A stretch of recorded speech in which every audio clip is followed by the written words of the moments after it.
मैत्रिणींनो, रशूस सेवा रेसिपीमध्ये तुमचे मनापासून स्वागत। आज मी तुम्हाला रवा मँगो केक कसा तयार करायचा ते सांगणार आहे। मी ह्या केकसाठी फक्त रव्याचाच यूज करणार आहे, त्यामध्ये मैदा मी यूज करणार नाही आहे। त्यासाठी आपल्याला काय काय इन्ग्रेडियंट लागतात ते आपण बघूया। रवा मँगो केकसाठी मी 1 वाटी आंब्याचा रस आधीच तयार करून घेतलेला आहे।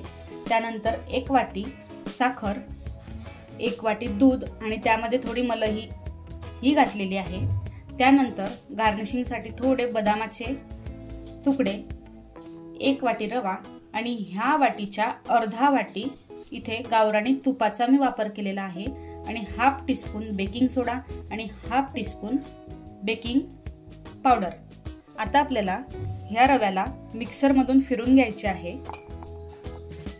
मी रवा हा इथे मिक्सर मधून फिरवून घेतलेला आहे। आता मी इथे बाउल मध्ये रवा टाकणार आहे। आता त्यात अर्धा वाटी तूप घालणार आहे। त्यानंतर 1 वाटी दूध घालणार आहे।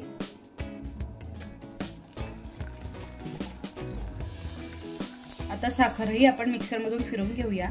मी आता साखरही मिक्सर मध्ये बारीक करून घेतलेली आहे। आता ही साखर आपण यात मिक्स करूया।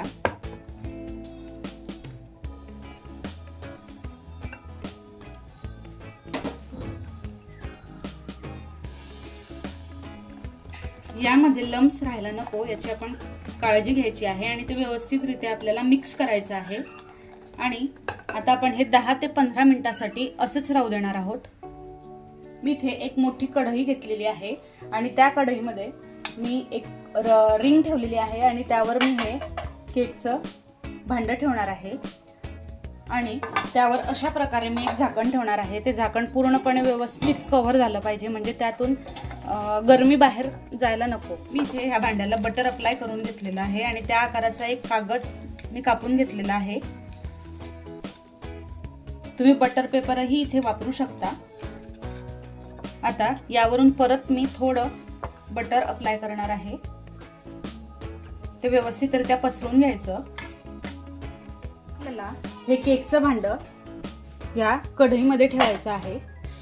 याची सेटिंग ऑलरेडीच करून ठेवायची आहे आणि त्यानंतर आपल्याला त्या बॅटरमध्ये जो मी आंब्याचा रस तयार केलेला आहे तो मिक्स करायचा आहे।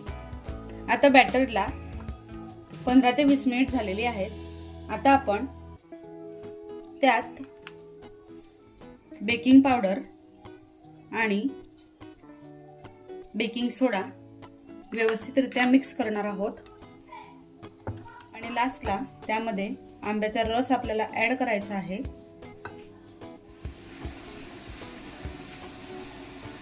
आता यात 2 ते 3 थेंब मँगो इसेन्स टाकणार आहोत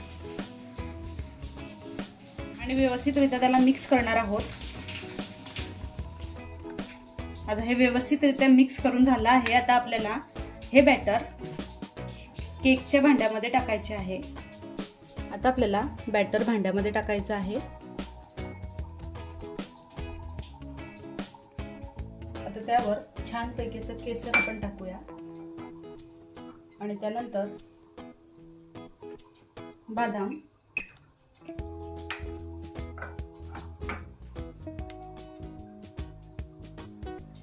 आणि त्यावर आता आपल्याला व्यवस्थितरित्या झाकण ठेवायचं आहे।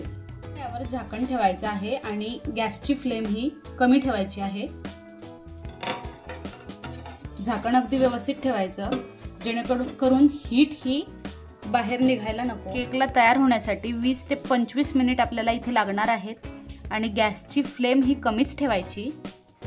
आता आपण केक झाला की नाही ते बघूया। 20 ते 25 मिनिट याला झालेले आहेत।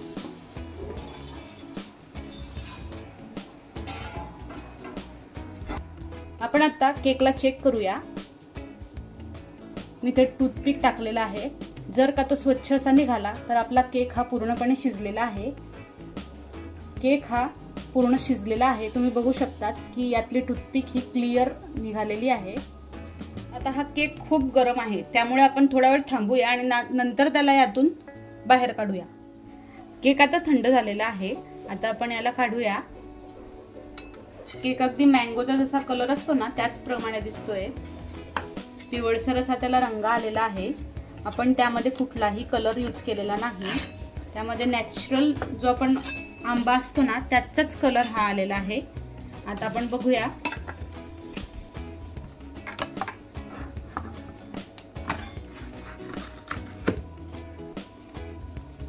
वाव, केक अतिशय भारी असा झालेला आहे। मी त्यावरचा जो बटर पेपर आहे तो रिमूव्ह करते आणि आता बघूया आपण। केक अतिशय सुंदर असा झालेला आहे।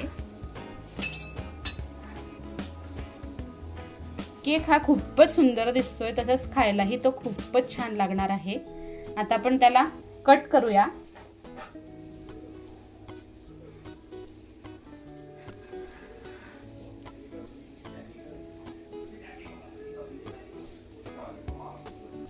तुम्ही बघू शकता केक हा अतिशय सॉफ्ट आणि खूपच फ्लफी दिसत आहे आणि रवेदारही दिसत आहे।